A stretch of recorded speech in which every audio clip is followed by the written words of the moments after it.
Bienvenue dans Spoiler Alert, votre débrief d'après-film. Votre quoi? Débrief. Oui. C'est un débrief. C'est le débrief de la des primes. Voilà. Et oui, parce que c'est un film pas Jojo qui est là ce soir. Alors, pas forcément un film pas Jojo dans le sens pas bon, et ça, c'est justement de ça que nous allons débattre. Mais voilà, quand Alex Garland sort un nouveau film, eh ben moi, je suis toujours un petit peu excité. Oui, puis le mot post-apocalyptique dit pas forcément bonheur. Mais c'est même pas post, c'est pendant Apocalypse. Ah oui, c'est vrai. J'aurais dit. Mais les bureaux de poste sont apocalyptiques. Et ça, malheureusement, ça aurait pu être antérieur à ce film. Ça aurait été quand même être juste. Donc, en 3 films, Alex Garland, il s'est jamais planté, en fait, contrairement à mon intro. Il s'est jamais plaint. Il n'a jamais dit le moindre reproche à qui que ce soit. C'est un très gentil monsieur. C'est un mec très sympa. Alors, en tant que réalisateur, il a fait Ex Machina, il a fait Annihilation, il a fait Men. Je sais pas si vous avez vu ce J'ai film. vu zéro des trois. Ouais. Alors, tu es l'expert et on est vraiment les noobs dans cette émission. Voilà, je peux me Complètement. targuer d'être la caution Alex Garland de ce studio. J'espère Est-ce que vraiment. c'est pour ça que tu nous as pas recommandé de voir les autres films pour pouvoir être la caution Alex Garland? Exactement. Contrairement à Godzilla. À Cross Kong. Je pensais que vous étiez des cinéphiles, donc j'étais parti dans le film que vous aviez vu son œuvre. On est d'accord que c'est la dernière fois qu'on fait confiance à Guillaume. Maintenant, il faut qu'on On vive notre fasse propre cette émission vie. même, je pense. Les pervers narcissiques, à un moment donné, il faut juste dire stop. Stop. Ok. C'est un nouveau hashtag. Oui, alors C'est long, ce en hashtag. tout cas, Civil War, voilà, c'est son dernier film, son 4e en tant que réalisateur. En réalité, certains disent que c'est son 5e parce que le remake de, attention, le film avec Stallone là, Il commence déjà à se Dredd. la raconter. Dredd. Vous vous souvenez de Dredd? Il y avait Judge Dredd et ensuite il y a eu Dredd qui est sorti dans les années 2010. C'est un autre réalisateur qui est crédité, mais beaucoup disent que Alex Garland était sur le tournage et en fait a réalisé le film à sa place. Donc je sais pas si on peut compter comme l'un de ses films. Peut-être que je dis une fake Est-ce news. que c'est avéré ça d'ailleurs? On sait Oui, pas c'est justement. compliqué. Il y a toujours le mystère. Voilà, ne demandez pas plus. Je vais avoir la marée chaussée Au avec plus, Proust. ça nous intéresse pas assez. Pourquoi t'en Et demandes plus? pourtant, c'est un excellent film, Dredd. Vraiment, je vous recommande surtout la 3D de Dredd, était insane. Bon, ben voilà, la petite phrase d'accroche habituelle sur ce Civil War, Nono. Moi, je l'ai trouvé pendant le film parce que je l'ai vu hier soir, donc j'avais pas trop le temps pour réfléchir et j'ai carte de stress. Oh, carte de stress. Mhm. C'est Comme bien. carte de presse. Ah, Mais pour un film stressant. ouais, Ah ok, ouais, oui, ça je savais non, pas. ouais. Tu vois, comme quoi des fois faut expliquer les phrases. Quoi. Ok, Floris. Bah, moi j'avais travaillé sur un titre assez presse, assez simple, qui était un film intensément cliché, avant de me dire mal. que le titre qui s'imposait de lui-même était de toute évidence le film où le gars meurt à la fin. C'est pas mal.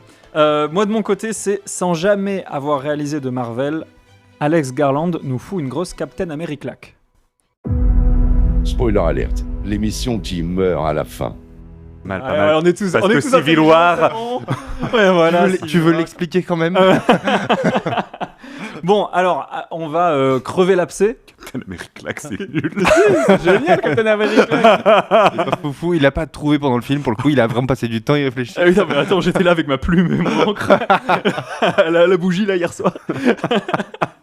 Non, c'est vrai. Je me suis regardé dans le miroir, je me suis dit, putain, c'est pas mal. Et ça peut résumer tout mon travail en général. Est-ce que tu serais meilleur si on enlevait tous les miroirs de ta maison? C'est pas impossible. Donc, est-ce que. Moi, j'ai beaucoup lu sur ce film après l'avoir vu, bien sûr. On l'a vu en avant-première. Vous l'avez revu récemment. Hier soir, d'ailleurs. Nous on l'a vu en IMAX, toi tu Ouais. l'as vu Oui. dans une petite Ah, salle. je l'ai vu en salle 1 et c'était quand même très très bien. Nous, on a Oh. vraiment eu l'immersion du film, on a eu l'impression de vraiment se faire tirer dessus. Toi, t'avais juste l'impression de regarder une vidéo sur ton téléphone. Exactement, oui. Pour être très honnête, en sortant de séance hier, je dis à Nono, il faut qu'on dise à Guillaume que c'est impossible pour lui de faire la critique d'un film qu'il n'a pas vu, puisque mais là, mécaniquement en IMAX, t'as 30% d'images en plus. C'est vraiment Il te pas manquait possible. 30% du Est-ce film. que c'est du Parler vrai IMAX sexe. déjà Eh Et ben, en fait- justement. Non. Après vérification, en fait, ce film a entièrement été tourné à la DJI Ronin 4D, qui est pour le coup Mais il y une avait caméra que Venice nous on aussi, connaît. non Non, je crois pas. En tout cas, la marque DJI communique là-dessus, et pour le coup, c'est une Ok. caméra, on va dire semi-pro. Enfin, c'est une caméra à 10 000 balles, ce qui est pas cher du tout pour une caméra de ciné, cher pour un individu lambda. Bien Et sûr. pour le coup, c'est une belle expérience ciné aussi de cette cam qui est toute petite, très portable, pas vraiment fait pour faire des grands films comme celui-là. Et en fait, elle a l'avantage de tourner en 8K, et donc du coup, ils en ont fait une version IMAX. En fait, ce film est sorti en 1,85, donc au format 16:9 classique, comme les télés des gens à la maison. Et du coup, ça m'a rappelé que nous, on l'avait l'ai vu, enfin, je l'ai vu 2 fois, une fois avec chacun d'entre vous, parce qu'il Bien faut pas sûr. faire de jaloux. C'est un couple non exclusif. Et en fait, l'erreur, je pense, des salles de projection, c'est de se dire, bah, on va le mettre dans les plus grandes salles où l'écran est en cinémascope, sauf que ce film n'est pas en 2.35, n'utilise pas toute la largeur de l'écran, et donc nous, on l'a vu dans une grande salle, mais dont l'écran n'était pas exploité, puisqu'il était au format télé normal, 16/9. Donc, Oui. pour le coup, dans un écran avec une salle IMAX, fake IMAX, mais IMAX numérique comme on a nous, ça marche plutôt très très bien, et c'est vrai que c'est une belle expérience ciné de cette petite caméra qui a un rendu IMAX qui, pour le coup, pour avoir vu les 2 versions, vaut quand même le coup, parce qu'au-delà de la bande-son assez exceptionnelle de ce film, et en tout cas très percussive et très surprenante, c'est la ça. netteté, le côté HDR de la projection marche vraiment bien, et il y a quand même une vraie différence entre les deux dans l'immersion. C'est intéressant à savoir. Du coup, ils n'ont peut-être. pas rajouté des bandes noires sur le bord par exemple pour la version IMAX. Pour la version Comme IMAX, s'ils ça avaient occupe zoomé un l'écran en plein. Enfin, ils ont fait ce choix de format, je pense, pour que ça corresponde aux deux sans avoir à trop se faire chier. Ouais. Pour un film qui n'a pas un budget énorme, je crois que c'est 50 millions d'euros le tournage C'est de pas, Civil oui, War. mais c'est le plus gros budget de Oui, la d'A24. société de production, voilà, A24, qui est une petite société de production qui monte énormément ces dernières années, et à chaque fois, on a du gros succès. On On rappelle est d'accord que A24, c'est ces gens qui font Twisted Childhood, etc. Ou ça n'a rien à voir? Non, pas du tout. Alors Ah, ok, vraiment je pas, vraiment pas. C'est vraiment eux, c'est ceux qui faisaient, qui ont fait Everything Everywhere All At Once, par exemple. Ok, plein, d'accord, c'est oui, vraiment. oui, donc des films très En fait, créatifs. si vous voyez A24 dans le logo, dans les logos de début, je pense que vous pouvez vous dire, on est au moins sur un 3/5. Après, on verra. Est-ce que t'es pas en Mais- train de spoiler un peu ta note? Moi, en fait, le truc d'ailleurs, T'as intérêt à mettre moins de 3 sur 5. En tout cas, alors ouais, ce sont des films créatifs. Voilà, créatif, et ils laissent la créativité justement à leur réalisateur. Je dis pas qu'il n'y a pas de final cut du côté producteur, mais en tout cas, ils sont plus libres que d'autres, puisque en plus, ils mettent moins d'argent sur la table. Donc mécaniquement, il y a moins besoin de faire d'entrée. De ce qu'on a pu lire sur Internet, il y a beaucoup. C'est un film qui divise. Il y a beaucoup de gens qui sont anti-Civil War. Alors anti, c'est pas Original un grand pour un film de guerre, mais est-ce que c'est pas plutôt les mot. Mais Américains- justement, c'est pas un film de guerre. Bah, c'est pour ça, je pense qu'il y a un problème de division marketing. Pour moi, il y a 2 films dans ce film.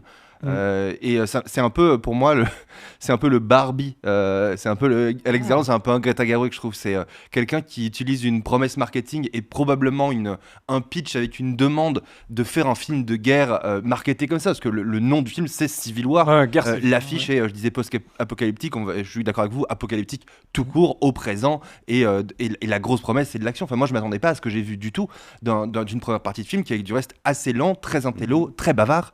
Et je suis assez partagé sur ces choix-là. D'un côté, je comprends qu'on soit déçu parce qu'il y a peut-être une promesse qui est un peu usurpée. Si vous voulez voir qu'un film d'action, vous allez malheureusement être obligé de réfléchir Toute la pas mal. partie road trip avant, quoi. C'est pas Godzilla x Kong pour le coup. Vraiment pas. Ouais. La bande-annonce market un peu plus un film d'action. En fait, il a l'intelligence, ce film, qui n'a pas beaucoup de budget, comme on le disait, de consacrer tout son budget dans certaines scènes pour que la promesse soit à la hauteur, et surtout de décaler ces scènes-là vers la fin pour qu'on ne ressorte pas de ce film en se disant ouais, on s'est fait niquer la gueule, c'est pas du tout un film d'action. Donc en fait, justement. ils mettent le paquet sur la fin, mais Ouais. par contre je trouve que Garland il réussit à faire un film d'auteur qui dit Oui. plein de choses Oui. et qui transcende largement un propos qui avait l'air bébête dans le titre, parce que Civil War, moi c'est pas du tout un titre qui m'inspire la réflexion et la confiance dans le fait que je vais apprendre quelque chose ou que je vais devoir réfléchir.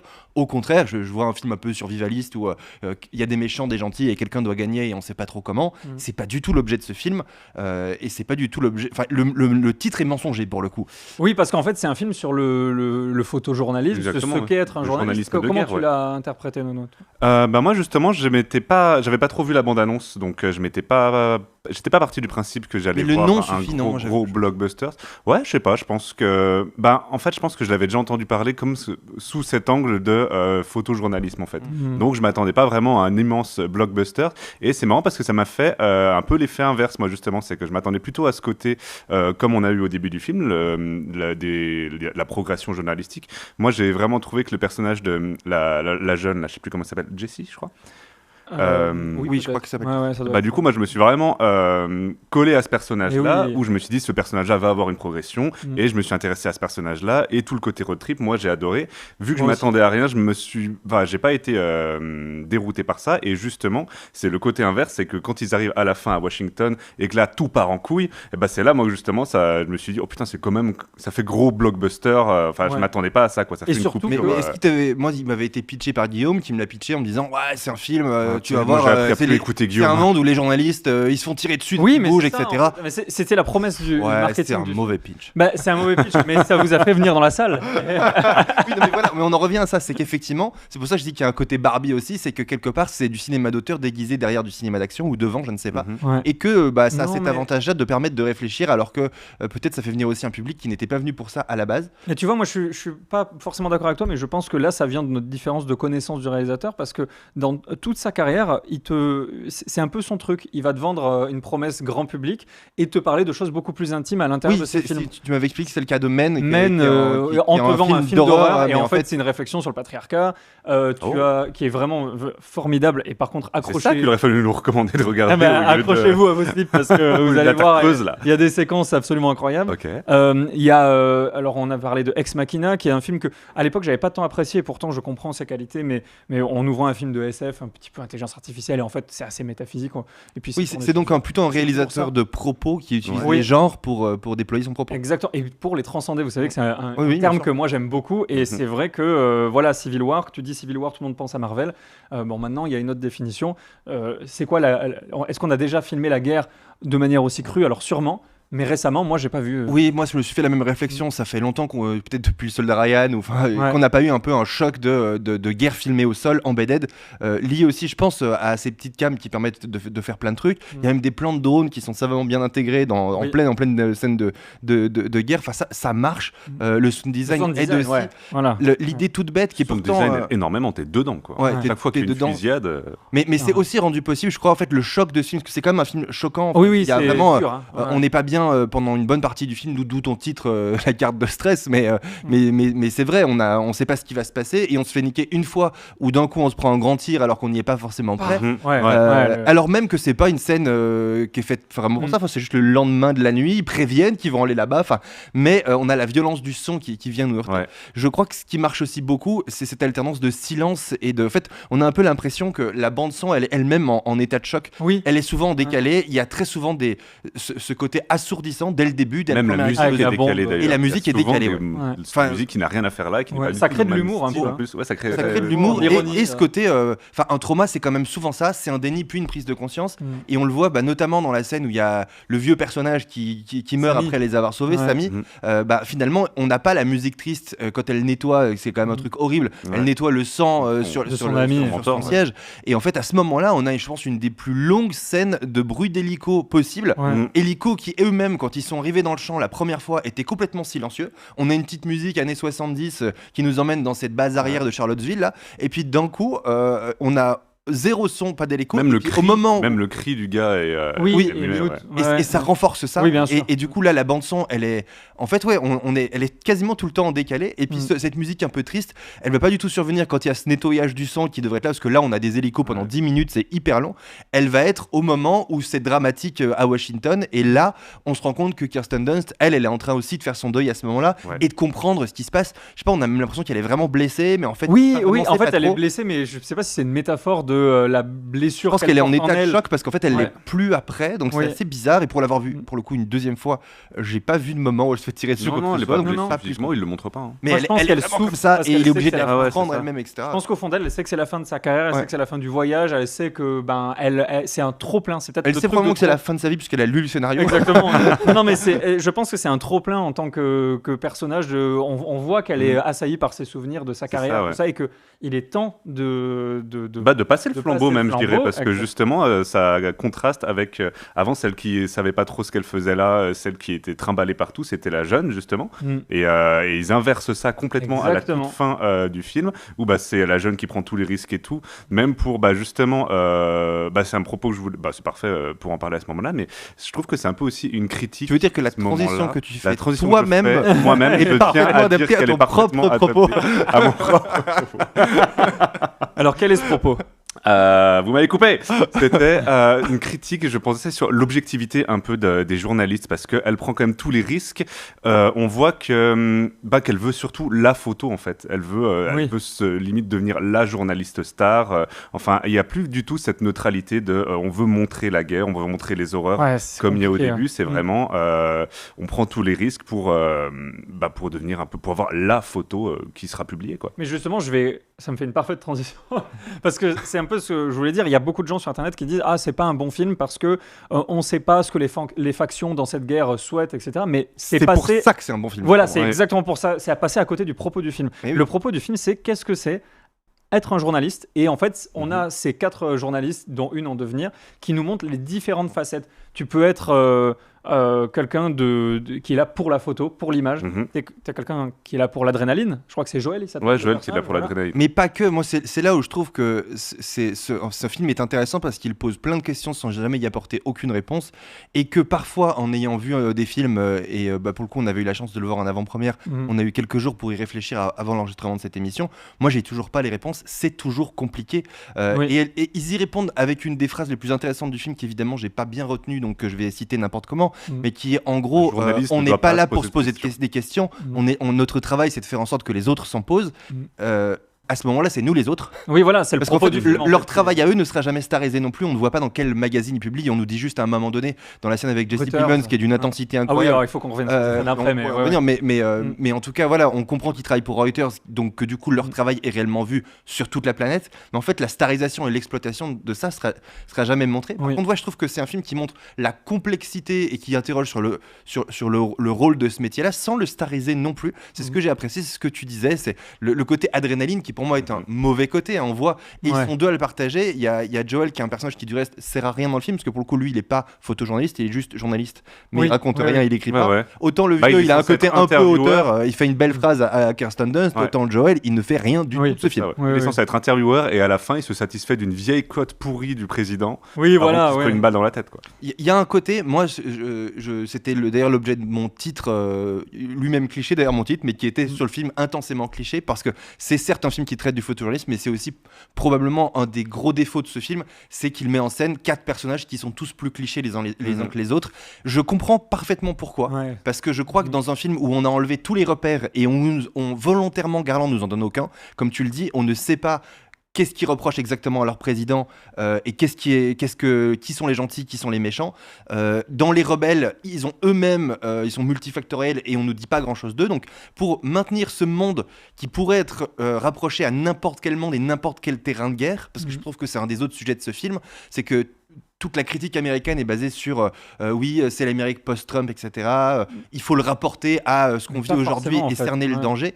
Je le comprends. Je pense Mhm. qu'il y a un peu de ça, mais je pense qu'il y a un peu dans le propos de Garland une envie de dire ok, je vais traiter les États-Unis parce que vous connaissez la loi des morts au kilomètre. Oui, exactement. C'est si je traite ça en Afghanistan, si je traite ça en Irak ou On n'ira pas le Palestine, voir. On va ça pas- n'intéressera Ouais. personne. Donc, pour pouvoir mener cette réflexion sur ce qui se déroule sous nos yeux réellement et les dangers réels que prennent et les militaires et les journalistes et la réalité de l'absurdité des conflits, parce que c'est ça un conflit non expliqué comme on a là, Oui. c'est des gens qui meurent, on sait pas s'ils sont gentils, on sait pas s'ils sont méchants. Ouais. Et Tout peu le film, importe. on Ouais. a des scènes d'action choc, on sait pas s'ils sont gentils ou méchants. Mais justement, Et il la y a meilleure tout- scène pour ça, c'est le duel de Le village de sniper, là. Noël. Exactement, Voilà, le village village ça de parle Noël, de ça, ça ouais. parle de ça, exactement. Ils se tirent dessus, ils savent même pas s'ils sont dans le même camp. Mais oui, Il y a un c'est peu une peu Wonka importe. expérience de Oui, c'est vrai, c'est la Wonka expérience, exactement. de Noël. Vraiment, ça, Ah ouais, ça ouais, avait le pas Wonka. l'air fou. Mais c'est génial comme ambiance. Oui, c'est ça, génial, ouais. une des scènes que je retiens avec celle avec Jesse Plemons qui a été allègrement diffusée Ouais. pendant les bandes annonces. Il y a un tournant dans le film Mm. à ce moment-là, oui, Oui.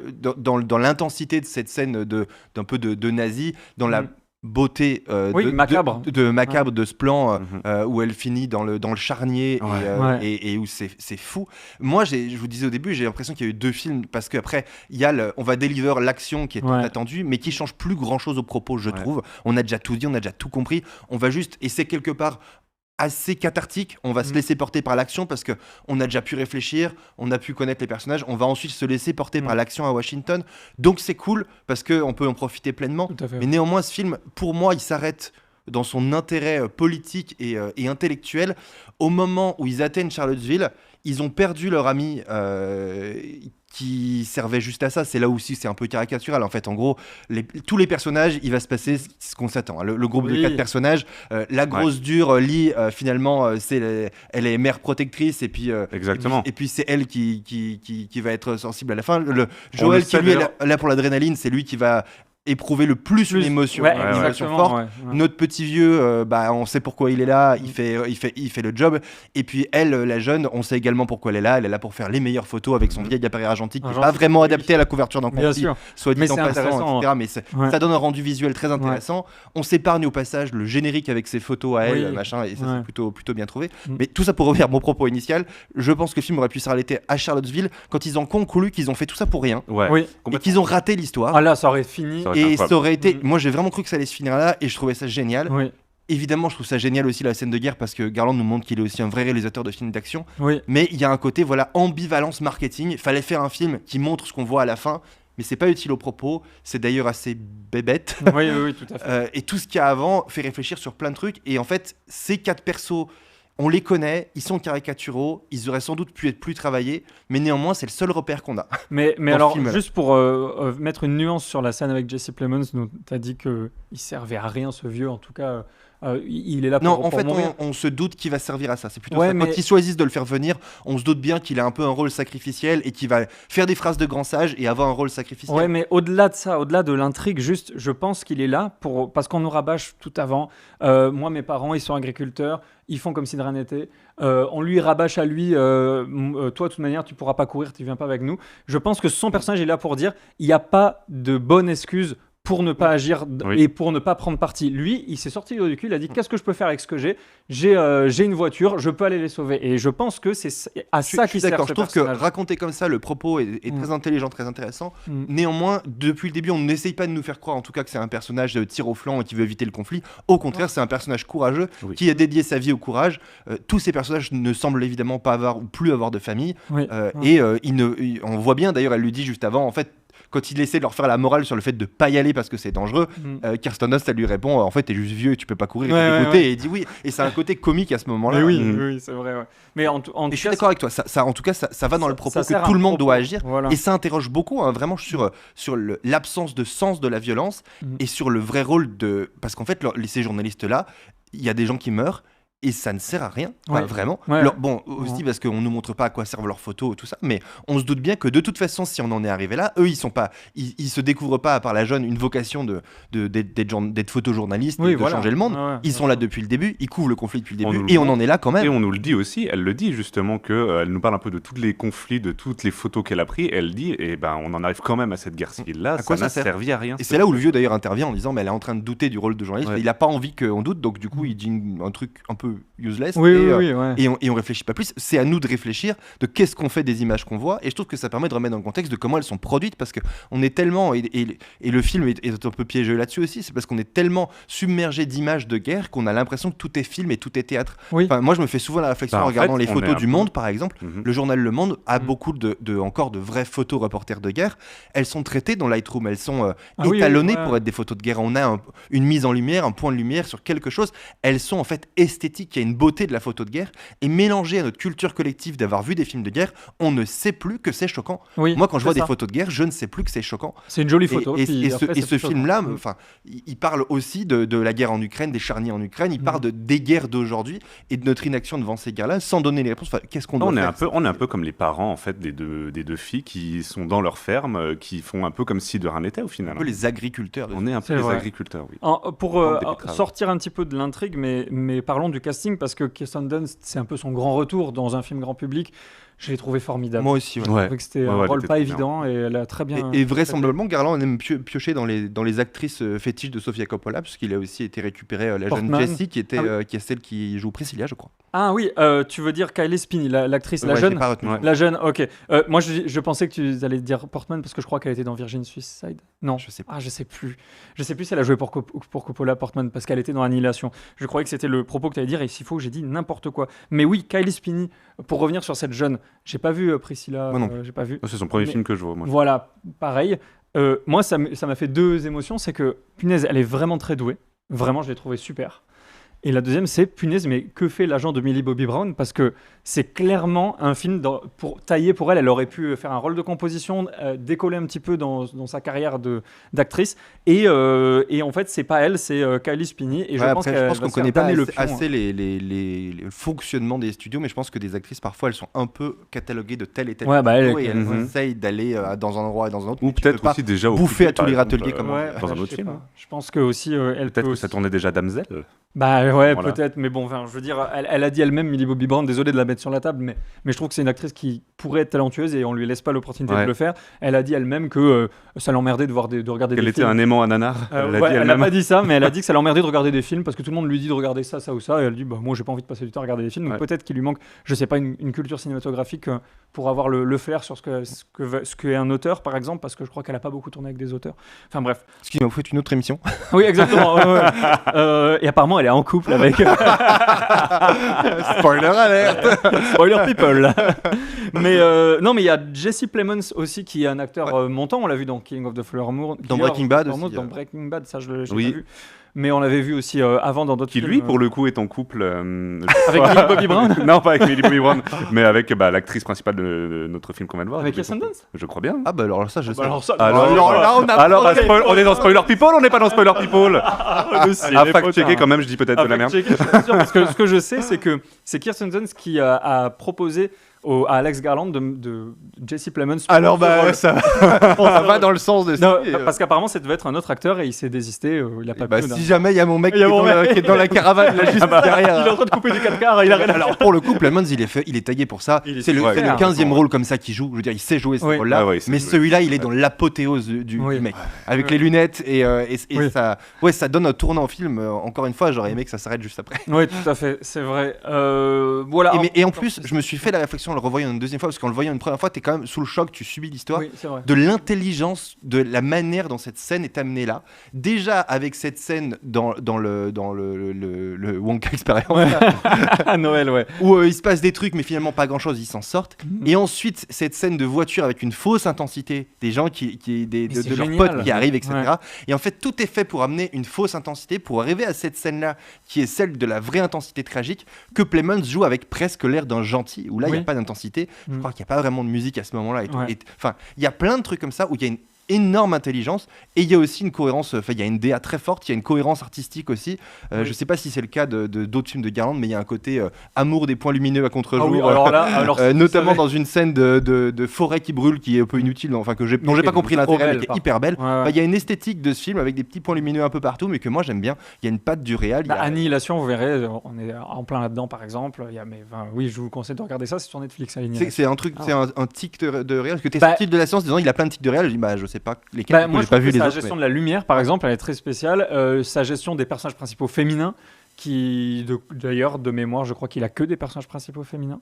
Il a un amour vraiment pour ces femmes fortes et qui vont révéler tout ce que la société a de mauvais, ou en tout cas a de dysfonctionnel autour d'elle, en fait. Et ça, c'est très intéressant. Et est-ce que tous ces films sont... Parce que je trouve que ce qui marque dans ce film, c'est son absence totale de manichéisme. Les gentils et les méchants ne sont pas identifiés, mais nos héros aussi. Enfin, j'avais vraiment peur, en fait, dans la première partie du film, d'un nouveau film qui nous glorifie les journalistes. Il y en a eu tellement que moi j'avais pas envie. Alors certes ce sont des héros et on prend conscience de la difficulté de faire leur métier, si tant est que c'est comme ça que ça se passe, parce qu'en réalité on n'en sait rien. Souvent les embédettes dans l'armée ils sont quand même un peu mieux protégés. Et bon là en l'absence de règles dans ce monde apocalyptique c'est normal, mais dans la réalité il y a quand même un encadrement. On n'a pas envie que les journalistes meurent tous les jours, et dans les vraies zones de conflit il y en a plus beaucoup. C'est d'ailleurs pour ça qu'on n'a plus vraiment d'image de pas mal de zones de la planète, parce qu'ils n'ont pas le droit d'y aller tout simplement. Mais là je trouve qu'ils sont traités dans leur métier, dans leurs défauts. T'évoquais tout à l'heure le côté adrénaline, le côté absence d'utilité, le fait qu'ils sont à la fois neutres et partie prenante aussi. Ça c'est quand même. C'est ce que disait Nono aussi également, tout à fait. C'est des héros, c'est des lâches, ils sont à la fois là comme s'ils le subissaient, il faut y aller, mais en même temps on voit bien un certain plaisir. Enfin, il y a tous ces sujets-là qui sont traités, et du coup je trouve qu'il y a un vrai travail d'absence de manichéisme qui rend le film un peu plus complexe, peut-être un peu moins satisfaisant, parce que c'est quand même plus agréable quand il y a des gentils et des méchants et que les méchants se font tabasser. Là, à la fin, tu sais pas quoi penser. Et c'est en fait même les gentils en fait on nous dit un peu que ce président c'est un facho, c'est un méchant, mais sans nous dire vraiment quoi c'est un facho. Même dans les questions qu'il prépare dans la voiture, elles sont pas dingues. Enfin, on sait pas trop quoi penser. Et finalement, pour des gens qui viennent défendre, buter un facho, ils butent un petit peu tout le monde sur leur passage, y compris une personne qui tente de négocier. Donc on voit bien que personne ne gagne dans cette histoire-là. Bien Ça sûr, crée un vrai malaise tout le long, quoi. Pour arriver sur la fin, parce qu'on arrive aussi à la fin de l'émission, il y a ce moment un peu cliché, hein, tu parlais de cliché, où Kirsten Dunst se fait tuer pour passer le flambeau en sauvant sa succès. Moment qu'on voit venir d'ailleurs. Mais oui, c'est pour ça que je dis tous les Quand on va- personnages, leur ouais. destinée, elle est C'est ça. tracée. Dans leur Moi, j'ai première pas discussion aimé. déjà, quand elle dit quand je mourrai, est-ce que tu Oui. prendras ma photo? Oui. Tu le sais Évidemment, déjà que c'est enfin, exactement l'inverse c'est sûr. qui va Voilà. se passer. Mais c'est beau. C'est déjà pré-shot quand le personnage le plus âgé meurt et que Kirsten Dunst elle a une photo qu'elle choisit de la supprimer. Oui, Donc je me suis dit c'est peut-être évacué là cette question-là, mais non, il fallait que cette scène-là, c'est une connerie pour moi d'avoir fait ça. Je comprends Ouais. pas pourquoi. Ils ont... La fin. Ouais, Ah ouais, Alors à la fin, moi, j'ai pas du pour tout moi, alors je comprends qu'on n'aime pas. Moi j'aime bien parce que en termes d'écriture c'est très bien. On a Bah, un je- setup payoff. Non mais pour le spectateur, tu vois ce que je veux dire, t'as un sentiment de complétion, mais par Oui, contre, mais qui est trop simple. oui c'est très simple.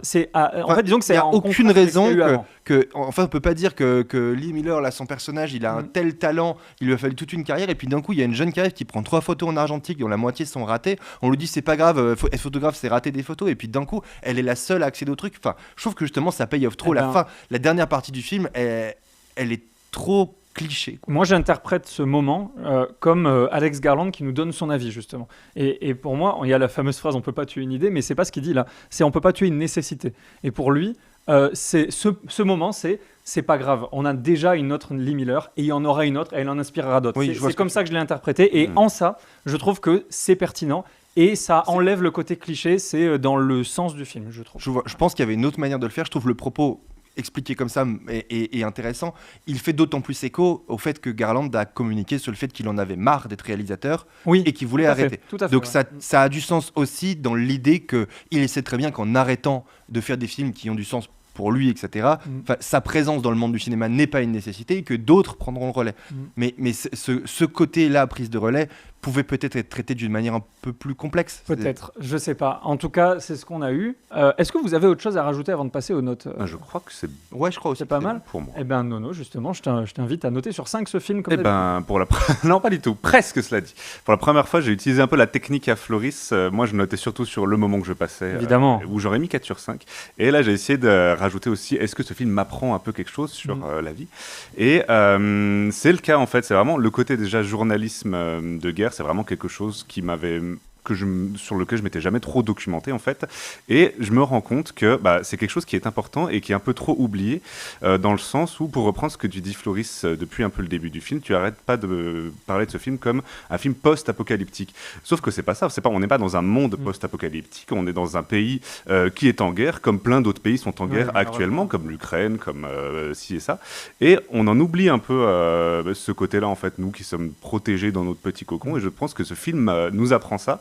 Et du coup, ça augmente un peu ma note et je mets 4,5. 4,5 sur 5. Ok, très bien argumenté. Floris? Je mets la même note que toi. Je trouve que c'est un excellent film qui est à la fois un bon moment de divertissement, qui frôle l'ennui un petit moment quand même, parce que il y a en fait, je me suis beaucoup moins ennuyé la deuxième fois, bizarrement. Moi, j'ai trouvé Mais en fait, extrêmement bien rythmé. j'ai été perturbé par, encore une fois, le nom de ce film qui promettait plus d'action. Et à un moment donné, je me suis dit, quand ils enchaînent un peu les parkings où ils vont dormir, les réflexions sont intéressantes, mais jamais hyper approfondies non plus. C'est à toi de faire le boulot, en gros. Et c'est à la fois perturbant, mais voilà, j'ai été à un moment donné très surpris par ce film et je savais pas trop si la promesse allait être à la hauteur ou pas. Elle l'est complètement, mais voilà, mon demi-point, il va dans le fait que je pense que certaines choses sont un peu trop clichés au mauvais sens du terme. J'aurais aimé, même si je comprends pourquoi, dans un monde où il n'y a plus de repères, il faut en remettre certains. Je pense que certains trucs auraient été un peu plus travaillés. Par contre, je partage pas du tout l'ensemble des critiques, mais qui sont très US, sur le fait que c'est pas crédible un type de là, parce qu'en fait, c'est pas le propos. nous, en fait, ça nous touche plus que ce soit aux US, parce que comme tu le disais, je suis d'accord avec toi, c'est la réalité de certains pays. Là, le fait que ce soit les US et que ce soit un peu mon quotidien repère, d'ailleurs le repère du monde, et c'est en ça pour moi post-apocalyptique, c'est que le jour où on en est arrivé, où les USA, qui sont la première puissance mondiale, n'est plus capable de se défendre eux-mêmes et donc de défendre le reste du monde, on aura passé un stade d'apocalypse, ça sera quand même assez avancé. On dira ce qu'on voudra. Je pense pas que, c'est pas la Russie qui va prendre le relais tout de suite. Mais voilà, il y a un petit demi-point qui pourrait vouloir plus. Mais pour avoir traité ce sujet-là avec autant de brio et aussi peu de manichéisme, ça vaut beaucoup de points. Et on a créé ensemble cette émission parce qu'on s'est dit on va se mettre à 3, on va tous avoir des notes différentes. Et absolument pas, c'est 4,5 pour moi aussi. Pourquoi ? Parce que je vais un petit peu vous répéter, mais je suis sorti du film, je me suis dit est-ce que c'est un chef-d'œuvre ou pas ? Parce que c'est vraiment très très très réussi dans son propos, dans tout ce que ça raconte. Et en fait, je pense qu'on est sur un quasi chef-d'œuvre. Ouais. On est sur un film. Je l'ai marqué un peu convenu dans son déroulé, surtout à la fin. Mais le film va tout de même marquer, diviser, être polarisant. Et c'est le propre des grands films. Moi, j'ai trouvé qu'en effet, si on s'arrêtait à Charlottesville, on serait devant un chef-d'œuvre avec un film qui nous laisse c'est fou quand même parce que là on a l'impression qu'après il veut deliver parce que c'est aussi la promesse et s'il n'y avait pas du tout ces scènes d'action, je pense que là il y aurait la critique, la critique publique aurait été compliquée. Oui. La vraie critique ciné aurait peut-être été plus enthousiaste. Tout à fait. Mais il veut peut-être aussi prouver, vu comme on le disait tout à l'heure, c'est un mec qui prend des propos et qui fait des films de genre pour étayer son propos. Il a envie de prouver et de se prouver à lui-même qu'il est capable de réaliser de très bons films de guerre au sol et il aurait tort de s'en priver. Quand tu as du budget, il faut l'utiliser pour faire ça. Mais c'est vrai qu'il manque ça. Et il y a plein d'intelligence de mise en scène, mais il y a parfois une réelle un petit peu flemme aussi. Il aurait pu avoir plus de plans transcendants. Oui, c'est possible. Après, il avait le budget qu'il avait, on n'oublie pas. Alex Garland, c'est pas Nolan en termes de. Enfin, personne ne le connaît. Mais en tout cas, excellente proposition et à aller voir. Pour moi, je pense vraiment le film le plus intéressant depuis un moment. Là. À voir, franchement. Oui, et surtout quel contraste avec Godzilla Cross Kong. Moi, je vous dis à très bientôt. C'est cool de voir des films qui rafraîchissent un peu le cerveau comme ça. Et évidemment, les films apocalyptiques. non, mais je trouve que ça. Mais je veux dire, après s'être tapé 12 heures à peu près de gros monstres qui cassent des buildings, c'est vrai que ça aide à oui, c'est vrai, il fonctionne encore. Se recentrer sur le réel. Il fonctionne encore celui-là. Il faudra bien qu'on arrive à réfléchir à toutes ces questions qui ont été ouvertes par Garland et auxquelles on n'a pas de réponse. Exactement. Il faudra bien qu'on fasse notre travail à un moment donné. Si vous avez des éléments de réponse, n'hésitez pas à les mettre en commentaire de cette vidéo ou de ce podcast. Maintenant, on est sur Apple Music, on est un petit peu partout, sur Spotify, vous appelez votre mère, je suis chez vous. voilà, on est partout en ce moment. Donc n'hésitez pas à nous écouter, nous commenter. Est-ce que nous, on doit appeler notre mère ou pas ? Parce que moi, ça fait un beau moment que je ne l'ai pas fait. T'as pas appelé ta mère ? Je ne vais pas appeler ma mère. Et je veux pas que tu ailles chez la mienne, je te vois déjà assez comme ça. Donc vous pouvez laisser mon temps de famille tranquille. Mais en tout cas, n'hésitez pas à laisser un pouce, à partager, à commenter et à nous donner surtout votre avis. C'est pour ça qu'on est là, pour discuter ensemble. À bientôt.